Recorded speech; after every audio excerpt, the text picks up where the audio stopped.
Assalamualaikum warahmatullahi wabarakatuh. Bertemu kembali dengan saya Damai Surya Anggara dalam mata kuliah metode penelitian. Untuk pertemuan kali ini kita nanti akan membahas mengenai metodologi penelitian research and development. Setelah mempelajari materi ini, diharapkan mahasiswa mampu yang pertama, menguraikan konsep research and development dengan tepat. Kemudian yang kedua, mahasiswa diharapkan mampu menjelaskan tujuan karakteristik research and development dengan jelas. Yang ketiga, mahasiswa mampu menguraikan desain research and development dengan tepat. Dan yang keempat adalah mahasiswa mampu menerapkan analisis data pada penelitian research and development dengan tepat. Kemudian, apa sih makna dari research and development? Nah, di slide di sini saya sajikan ada 3 pakar atau 3 ahli yang menyatakan tentang konsep dari research and development atau R&D. Ahli yang pertama yaitu Brock and Gold. Dia menyatakan bahwa R&D merupakan proses dalam mengembangkan dan memvalidasi produk-produk pendidikan. Jadi di sini ada 2 kata kunci, yaitu proses mengembangkan dan memvalidasi produk-produk pendidikan. Itu menurut Brock and Gold. Kemudian yang kedua, itu menurut Rickey and Klein tahun 2007. Dia menyatakan bahwa R&D adalah studi sistematis dalam rangka mengembangkan dan mengevaluasi produk-produk yang diciptakan. Ada 2 kata kunci lagi, yaitu mengembangkan dan mengevaluasi produk-produk yang dikembangkan. Kemudian pengertian yang ketiga itu menurut Guy Mills and Ayrasian tahun 2009. Mereka menyatakan bahwa R&D bukan untuk menguji teori, melainkan menciptakan produk yang efektif untuk digunakan di sekolah. Kata kuncinya sama, menciptakan produk. Jadi, dari 3 pakar tersebut, kita bisa tarik kata kunci bahwa R&D di situ harus berkaitan dengan penciptaan produk baru, produk-produk pendidikan. Itu yang pertama. Nah, produk tersebut harus dievaluasi, yaitu dicari validitas isinya, kemudian dicari efektivitas dari produk yang diciptakannya tersebut. Jadi, dapat kita simpulkan bahwa research and development merupakan penelitian dalam rangka mengembangkan produk-produk pendidikan yang valid dan efektif untuk digunakan di sekolah. Lalu, apa bentuk dari produk-produk pendidikan tersebut? Sebenarnya produk pendidikan kalau kita analisis lebih dalam itu sangat banyak sekali. Misalkan nomor 1 itu tentang bahan ajarnya. Kita bisa mengembangkan produk-produk tentang bahan ajar. Kemudian yang kedua tentang perangkat pembelajarannya. Kita bisa mengembangkan berbagai produk tentang perangkat pembelajarannya. Silabus dan RPP-nya itu isinya itu bagaimana, itu kita bisa kembangkan. Kemudian kita bisa mengembangkan medianya juga. Kita bisa mengembangkan alat peraganya juga. Jadi sasaran untuk produk pendidikan yang ingin dikembangkan itu sangat luas sekali, sangat besar sekali. Contohnya seperti yang tadi saya sebutkan. Nah, di sini saya berikan contoh judul yang mencerminkan research and development. Judul yang pertama adalah pengembangan bahan ajar matematika berbentuk buku komik berbasis saintifik pada siswa kelas 5. Nah, di dalam judul di situ sudah jelas produk yang akan dikembangkan adalah produk bahan ajar. Bahan ajarnya berbentuk buku komik saintifik. Nah, ini adalah salah satu penelitian saya. Buku komik saintifik itu kalau bisa saya lihat itu se-Indonesia baru satu, yaitu buku yang saya kembangkan itu. Buku komik berbasis saintifik untuk mata pelajaran matematika. Kemudian judul yang kedua adalah pengembangan lembar kerja siswa berbasis predict, observe, dan explain pada mata pelajaran matematika sekolah dasar materi bangun ruang. Nah, di situ juga kita bisa lihat bahwa produk yang dikembangkan adalah berupa lembar kerja siswa. Berbentuk apa LKS-nya? Yaitu bermuatan predict, observe, dan explain. Nah, jadi bisa kita lihat bahwa produk-produk pengembangan dari research and development itu memiliki keunikan atau kelebihan tersendiri. Jangan hanya mengembangkan bahan ajar titik, tidak hanya seperti itu, tetapi dibuat keunikan atau kelebihan dari produk bahan ajarnya itu. Misalkan bisa kita sisipkan dengan misalkan predict, observe, explain. Kita bisa sisipkan dengan berbentuk komik dan juga ditambahkan model saintifik. Itulah research and development, mengembangkan produk-produk pendidikan yang nantinya diuji validitas isinya serta keefektifan produknya tersebut. Selanjutnya adalah mengenai karakteristik dari research and development.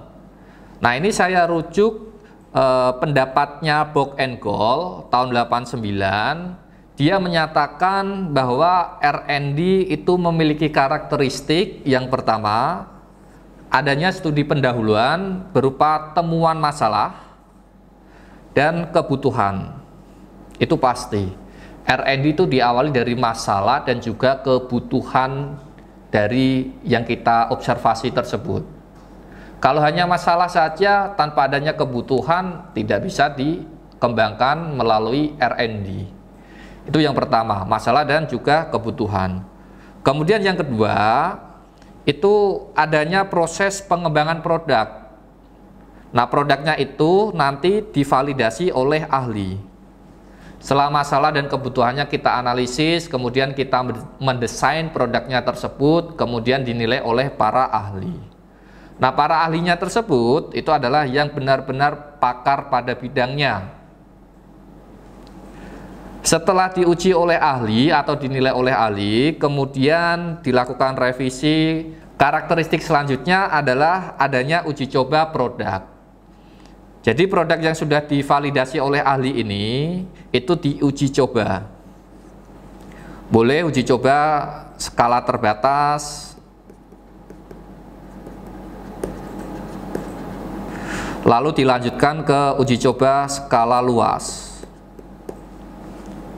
Uji coba tersebut itu bisa kita manfaatkan untuk mengetahui keefektifan produknya tersebut, kepraktisan dari produknya tersebut. Dan yang terakhir, karakteristik menurut Bock and Gold adalah adanya revisi berdasarkan informasi yang diperoleh dari uji coba produk. Jadi setelah diuji coba itu produknya harus direvisi.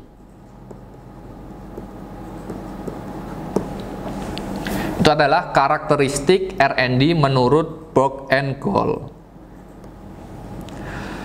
Nah, untuk selanjutnya saya jelaskan mengenai desain dari R&D. Di sini saya tampilkan 3 jenis desain. Yang pertama itu desain Bock and Gold, miliknya Bock and Gold tersendiri. Kemudian yang kedua adalah model 4D, itu miliknya Tiaga Rajan. Dan yang ketiga adalah model AD, itu miliknya Dick and Carey. Nah, sekarang yang mengenai jenis desain menurut Bock and Gold. Jadi Bock and Gold itu ada 10 langkah dalam mengembangkan produk pendidikan. Yang pertama adalah Research and Information Collection. Jadi di sini kita harus mengumpulkan berbagai masalah dan kebutuhan dikumpulkan di fase ini. Selanjutnya adalah langkah planning. Jadi setelah masalah dan juga kebutuhan kita kumpulkan, langkah selanjutnya adalah memplanning untuk menyelesaikan masalah tersebut berdasarkan kebutuhan yang sudah diperoleh sebelumnya. Setelah kita planning, langkah ketiga adalah develop preliminary form of product.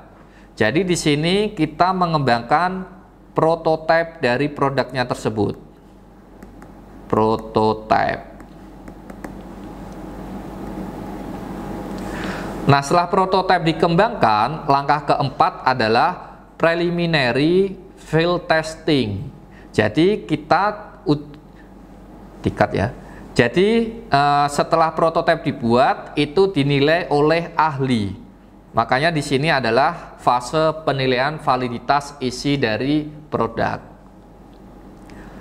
Langkah kelima adalah main product revision, yaitu dari penilaian ahli ini kemudian direvisi. Langkah keenam, main field testing atau uji skala terbatas. Ini bisa digunakan untuk uji kepraktisan. Skala terbatas, praktis atau tidak produk yang sudah kita kembangkan. Langkah ketujuh adalah operasional product revision. Dari uji skala terbatas ini kemudian direvisi kekurangan-kekurangannya itu apa. Langkah ke-8 adalah operasional field testing, yaitu uji coba skala luas. Langkah 9 final product revision, dan langkah terakhir adalah dissemination. Nah, itu miliknya Bock and Gold. Kemudian miliknya Tyagarajan atau 4D itu terdiri dari define, design, develop, and disseminate.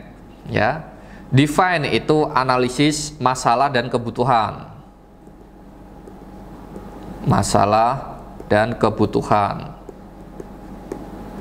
Kita mendefinisikan masalah yang kita ketemukan, kebutuhan apa kita definisikan di situ. Selanjutnya adalah mendesain, itu kita membuat prototipenya. Kita buat prototipenya. Langkah ketiga adalah develop. Ini di fase ini kita bisa mencari validitas isinya dan juga keefektifan produknya.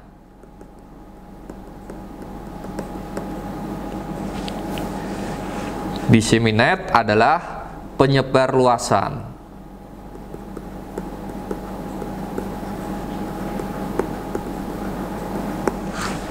Itu model miliknya Tyagarajan atau model 4D. Kemudian yang ketiga adalah model AD. Itu miliknya Dick and Carey. Yang pertama adalah analisis, kedua desain, ketiga development, keempat implementation, dan kelima adalah evaluation. Yang pertama analisis, ini mirip dengan 4D miliknya Tyagarajan, yaitu menganalisis masalah dan kebutuhan.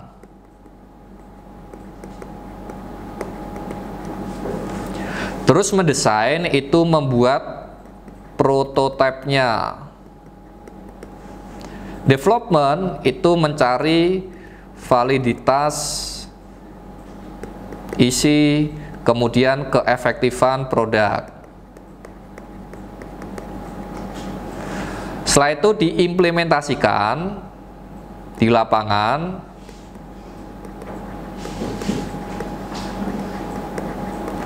Dari hasil implementasi dievaluasi apakah masih ada kekurangan dari produknya tersebut.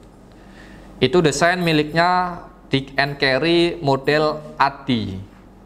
Nah, kalau kita analisis dari desain pertama, desain kedua, dan desain ketiga, itu sebenarnya ada kemiripan. Yaitu yang pertama, irisan pertama adalah adanya produk yang dikembangkan, prototipenya dulu. Setelah itu prototipe dinilai oleh ahli. Setelah itu diuji coba di lapangan untuk mencari keefektifannya. Itu irisan dari 3 model design, research, and development. Selanjutnya mengenai analisis data, research and development. Di sini saya bagi menjadi dua tahapan. Tahapan pertama adalah untuk mengetahui validitas isi dari produk. Kemudian tahapan kedua adalah untuk mencari keefektifan dari produk pengembangan tersebut. Validitas isi produk itu kita bisa analisis, salah satunya itu menggunakan Content Validity Index atau CVI. Cara lain bisa menggunakan CVR, Content Validity Ratio. Nah, di slide ini saya tampilkan yang Content Validity Index. Apa itu Content Validity Index? Di sini saya rujuk teorinya Pollitt and Beck tahun 2006. Dia menyatakan bahwa Content Validity Index merupakan perhitungan proporsi pada item-item yang mendapatkan nilai 3 atau 4 dari pakar. Jadi maksudnya kalau kita memberikan produk kita ke ahli, itu kan ada lembar penilaiannya. Lembar penilaiannya itu skalanya ada 4. 1, 2, 3, 4. Nah, yang kita hitung adalah yang mendapatkan nilai rentang 3 dan juga 4. Kita hitung proporsinya yang mendapatkan nilai 3 dan 4. Lebih jelasnya bisa dilihat di dalam modul. Di situ sudah dijelaskan ada contoh-contohnya bagaimana perhitungan menggunakan Content Validity Index. Kemudian yang kedua, saya rujuk teorinya Rempusesky and O'Hara tahun 2005. Mereka menyatakan bahwa proporsi Content Validity Index yang direkomendasikan itu berkisar antara 0,6 sampai 1. Proporsi maksimal itu 1. Nah, jadi produk penelitian dapat dikatakan valid secara isi itu apabila nilai CVI-nya itu minimal adalah 0,6. Makanya Rempusesky dan O'Hara ini dia memberikan proporsi yang direkomendasikan itu antara 0,6 sampai 1. Itu analisis data untuk validitas isi produk. Kemudian yang kedua adalah untuk mengetahui keefektifan dari produk. Di sini saya tampilkan menggunakan dua statistik untuk analisis data keefektifan ini. Yang pertama adalah statistika deskriptif. Yang kedua adalah statistika inferensial.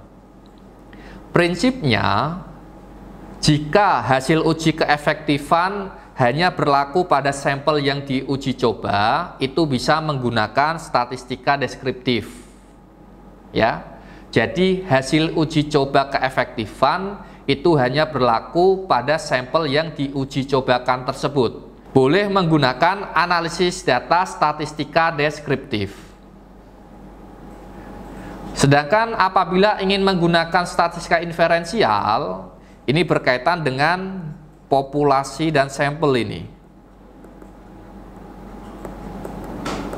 Maka dari itu, hasil uji keefektifan apabila dianalisis menggunakan statistika inferensial itu dapat digeneralisasikan untuk mewakili populasi. Makanya statistika inferensial itu berkaitan dengan penelitian populasi dan sampel. Sedangkan kalau statistika deskriptif itu istilahnya adalah subjek penelitian. Karena di sini tidak ada kaitan dengan populasi dan sampel. Kita tidak mengambil sampel dari populasi tersebut. Makanya istilah lainnya adalah subjek penelitian. Demikian yang bisa saya sampaikan. Mohon maaf apabila ada kekurangan. Terima kasih. Assalamualaikum warahmatullahi wabarakatuh.